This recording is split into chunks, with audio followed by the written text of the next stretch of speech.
Saudações a todos, eu chamo-me Delfina Chiziane e estou aqui no canal Edson Aprendizagens, onde vamos falar de teoria de conjuntos. Antes de mais nada, peço que coloque like, faça a sua devida inscrição ou até mesmo comente o nosso vídeo.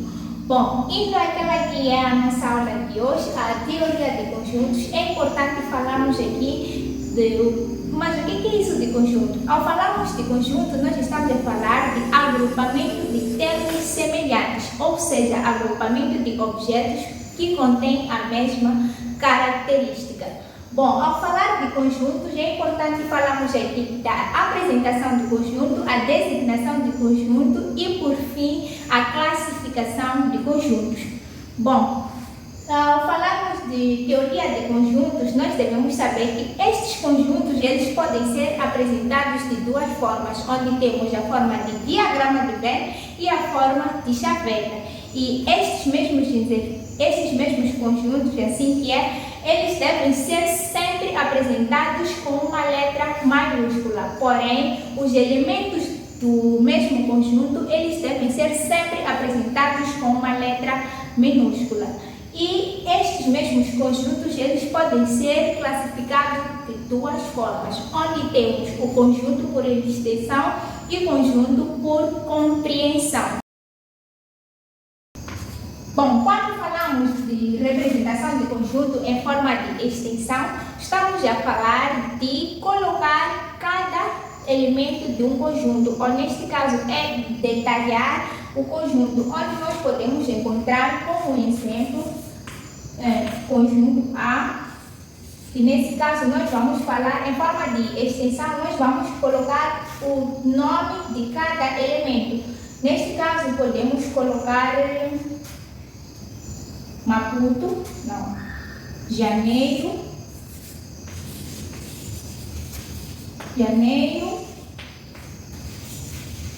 Fevereiro, entre outros. E podemos fechar o conjunto. Neste caso, no conjunto por extensão, nós colocamos cada elemento pertencente a este conjunto. E podemos ter aqui no conjunto por compreensão, onde nós vamos encontrar o nome que caracteriza todos os elementos do conjunto. Por exemplo, podemos colocar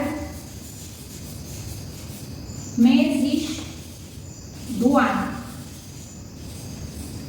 Se prestarmos atenção, no primeiro conjunto, onde esse é o conjunto por extensão, nós detalhamos os meses, onde colocamos os devidos nomes, nesse caso janeiro, fevereiro, entre outros. Mas quando falamos de conjuntos por compreensão, nós colocamos os meses do ano. Neste caso, a pessoa logo que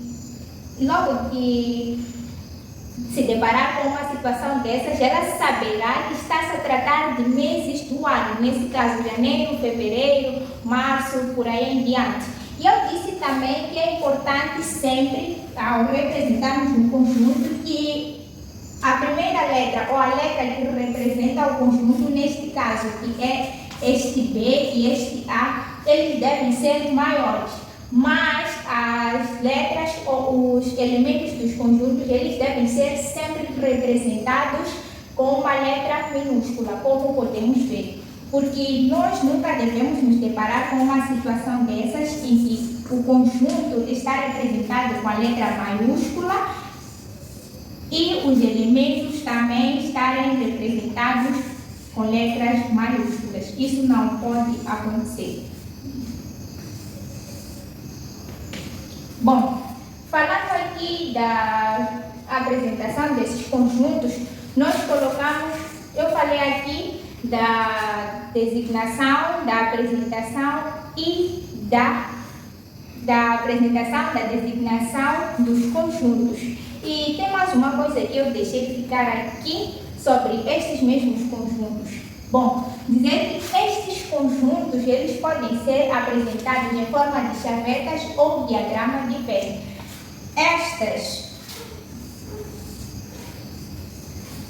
Quando nós falamos de chaveta, estamos a falar deste símbolo. Quando nós falamos de diagrama de Venn, estamos a falar deste símbolo. Quando falamos de diagrama de Venn, estamos a falar deste símbolo, e quando falamos de chaveta, estamos a falar deste símbolo. Bom, nós aqui iremos falar sobre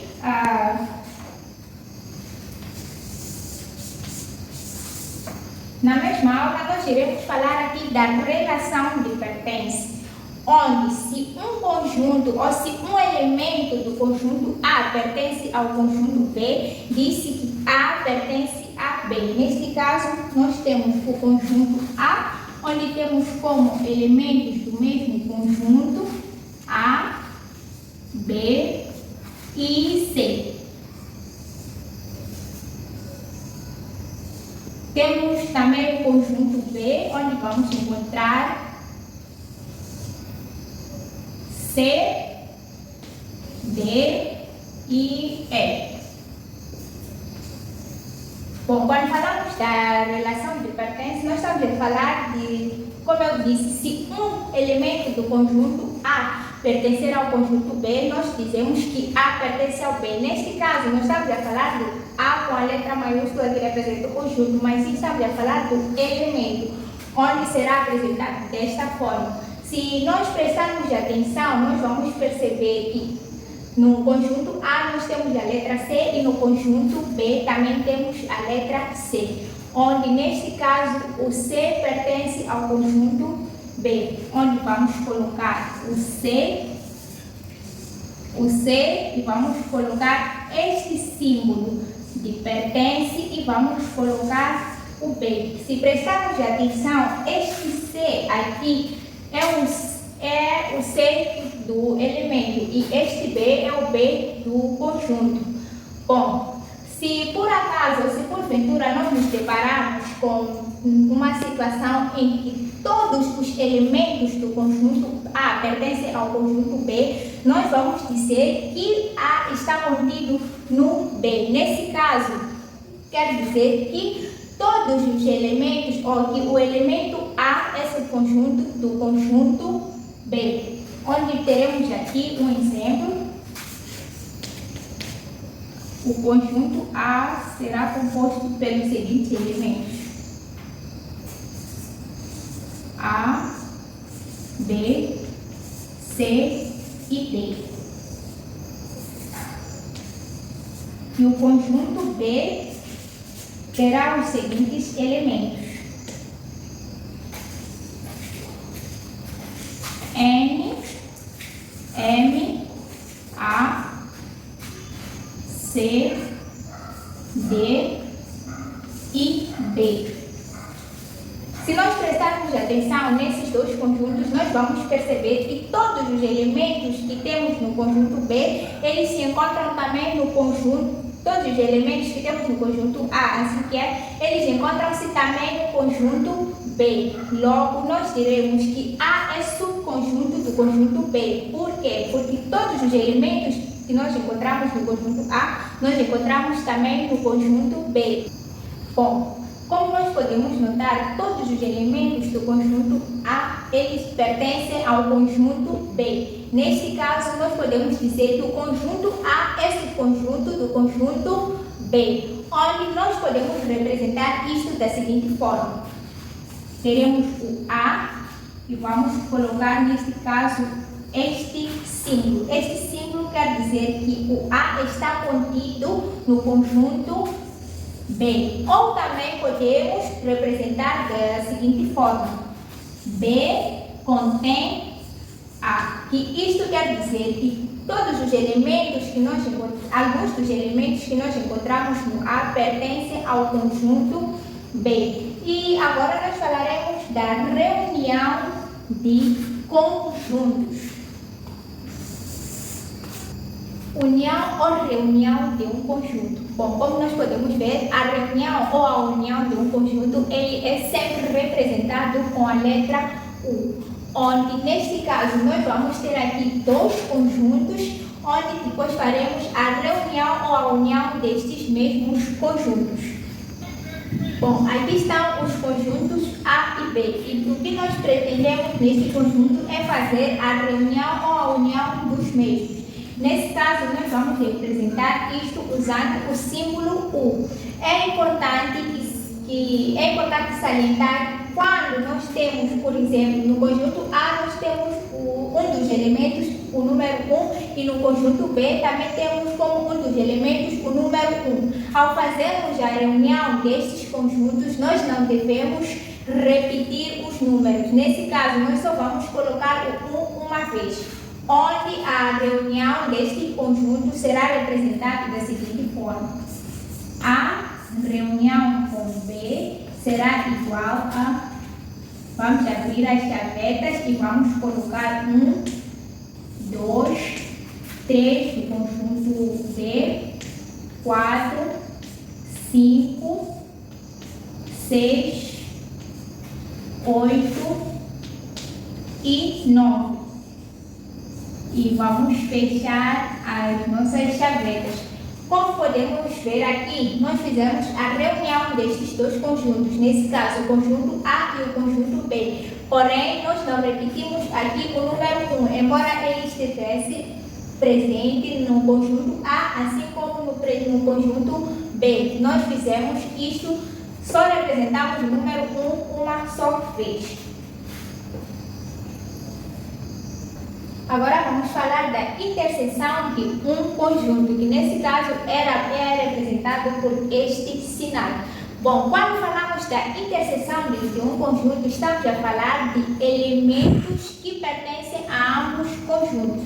Neste caso, nós temos como um exemplo, vamos representar isto em forma de diagrama de Venn, onde teremos... Bom, aqui vamos usar os mesmos conjuntos, onde teremos, primeiro vamos colocar os elementos que pertencem aos dois conjuntos. Nesse caso, estamos a falar do número 1 e o número 6. E depois vamos pegar os outros elementos. Neste caso, no conjunto A, temos 2, 4 e 2 e 4. E no conjunto B temos 3, temos 5, temos 8 e temos 9. Bom, como eu disse, a interseção de um conjunto é representada por este sinal, e quando falamos de interseção de um conjunto, estamos a falar de um conjunto Bom, aqui já temos os nossos conjuntos. De lembrar que a interseção de um conjunto ele é formado por elementos que pertencem aos dois conjuntos. Neste caso, nós vamos representar a interseção do conjunto A e B. Bom, como eu tinha dito, a interseção ela é apresentada por este símbolo. Neste caso, nós vamos prosseguir com a resolução, a explicação do problema, onde vamos ter a interseção com B, que será igual. Como eu disse, a interseção de um conjunto é formada por conjuntos que pertencem aos ambos conjuntos. Neste caso, se prestarmos atenção, nós vamos perceber que estes dois elementos pertencem aos dois conjuntos. Nesse caso, o 1 e o 6 pertencem ao conjunto A, assim como pertencem ao conjunto B. Neste caso, o 1 e o 2 formam a interseção destes, o 1 e o 6, assim que formam a interseção destes dois conjuntos, onde será representado desta forma. 1 e 6. Bom, falando agora do conjunto vazio e do conjunto unitário, é importante dizer que o conjunto vazio ele é subconjunto de todos os conjuntos. E este mesmo conjunto vazio ele pode ser representado de duas formas. Nesse caso, nós podemos encontrar o conjunto vazio representado desta forma, assim como podemos encontrar o conjunto vazio representado desta forma. Bom, nós não devemos nos esquecer nunca que o conjunto vazio, assim que é subconjunto de todos os conjuntos. E falaremos também dos conjuntos unitários. De lembrar que os conjuntos unitários ou conjunto unitário é um conjunto formado por apenas um elemento, onde nós vamos ter como exemplo o conjunto. Aqui temos o conjunto unitário, como o nome já diz, unitário. Nesse caso, o conjunto unitário é formado apenas por um e único elemento. Bom, é desta forma que nós damos por encerrada a nossa aula de hoje, com promessas de voltar a falar sobre complementar de um conjunto e traremos também exercícios ou problemas relacionados com a teoria de conjuntos, concretamente problemas relacionados com o diagrama de Venn. Não te esqueças de colocar o like e o seu comentário caso necessário. E tchau!